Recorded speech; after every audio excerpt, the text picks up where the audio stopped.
Hello everyone, जय हिंद। आज हम लोग बात करेंगे इंडिया और फ्रांस रिलेशन के बारे में। एसएसबी में इंपॉर्टेंट टॉपिक होता है, आपको जीडी में भी मिल सकता है इसके रिलेटेड पॉइंट, और आपको लेक्चरेट तो मिल ही सकता है बेसिकली, क्योंकि लेक्चरेट अगर रिपीटर या फ्रेशर की बात करें तो आईआर एक इम्पॉर्टेंट रोल प्ले करता है और हाई लेवल में भी आता है, तो आपको थोड़े बहुत नंबर ज़्यादा ही मिलेंगे अगर आप इस तरह के टॉपिक बोलेंगे हाई लेवल के जो होते हैं। तो स्टार्ट करते हैं इंडो फ्रांस रिलेशन। तो मैंने नोट्स बनाए हैं, मैं उसी से आपको बताऊँगा। तो स्टार्ट करते हैं हम लोग कि इंडिया ने अभी जो पहलगाम अटैक हुआ था उसमें हमने जो राफेल खरीदा था फ्रांस से, उसमें हमको सोर्स कोड की ज़रूरत थी। तो सोर्स कोड जो होता है वो एक ऐसा चीज़ होता है जिससे हम लोग जो मिसाइल वगैरह होती हैं वो अपने अकॉर्डिंग उसमें यूज कर सकते हैं और उसकी रेंज हम लोग सेट कर सकते हैं। लेकिन अभी जो राफेल प्रेजेंटली अवेलेबल था पहलगाम अटैक के टाइम, उस टाइम पे था कि जो इनबिल्ट है उसमें सिस्टम, जैसे हैमर और स्कल्प मिसाइल थी, तो हम लोग केवल उन्हीं का यूज कर सकते हैं। हम लोग बाकी ब्रह्मोस चाहे उसमें लगा के यूज कर लें या कुछ और मिसाइल चाहे तो हम लोग लगा के यूज कर लें, तो नहीं कर सकते थे, क्योंकि उसका जो सोर्स कोड है वो हमारे पास नहीं था। तो बाद में जब वो पहलगाम अटैक के दौरान ही हमको ज़रूरत पड़ा कि सोर्स कोड की भी ज़रूरत है, लेकिन फ्रांस ने इनिशियली उसको डिनाई कर दिया। उसने ऐसा कहा कि अगर हम फर्दर आप डील करते हैं राफेल की हमारे साथ, शायद मुझे एग्जैक्ट याद नहीं है, बट यहाँ 20-25 की डील और करेंगे तब हम आपको सोर्स कोड प्रोवाइड कराएंगे। और उस टाइम ऐसा था कि हमको नीड थी तो हमको वो पे करना पड़ा।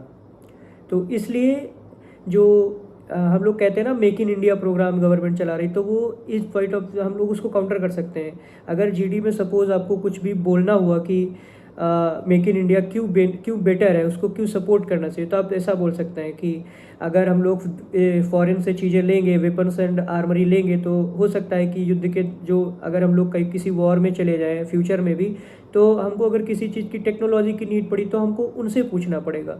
तो वो हमारा प्लान भी बेसिकली समझ सकते हैं, क्रैक कर सकते हैं और एनिमी को हेल्प कर सकते हैं।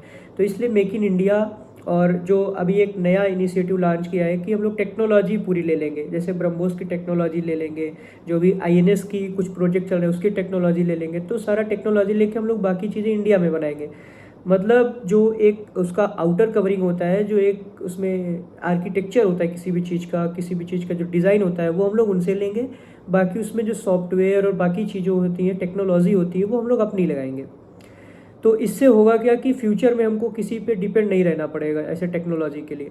दूसरा क्या था कि अगर हम लोग बात करें सोर्स कोड होता क्या है, तो इसमें यह है कि operate in the it is flight control radar system and manages the fire control system.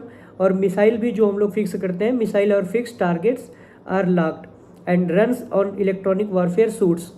तो इलेक्ट्रॉनिक वारफेयर सूट भी हमारे पास नहीं था, वो भी फ्रांस की टेक्नोलॉजी थी, तो उसको भी हम लोग चेंज नहीं कर सकते कि पाकिस्तान इसको ट्रैक कर पाएगा या नहीं, उससे हाइड नहीं कर सकते थे हम लोग, इसको कैमोफ्लेज नहीं कर सकते थे।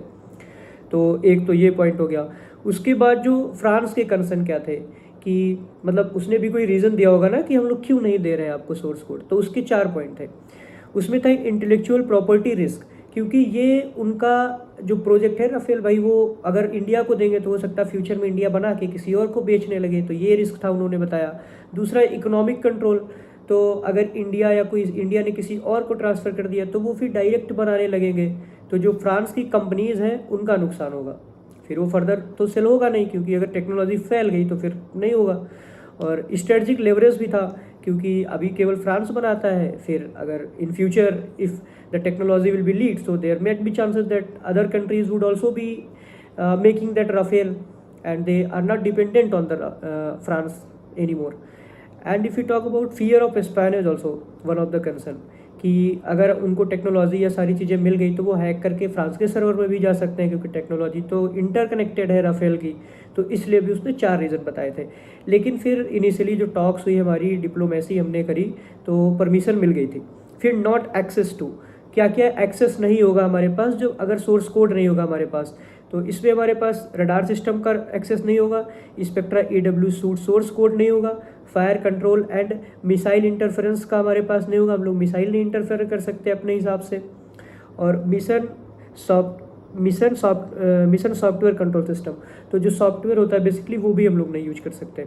उसके बाद India got access to, India को किस किस चीज़ों का एक्सेस मिला था वो बताना है आपको।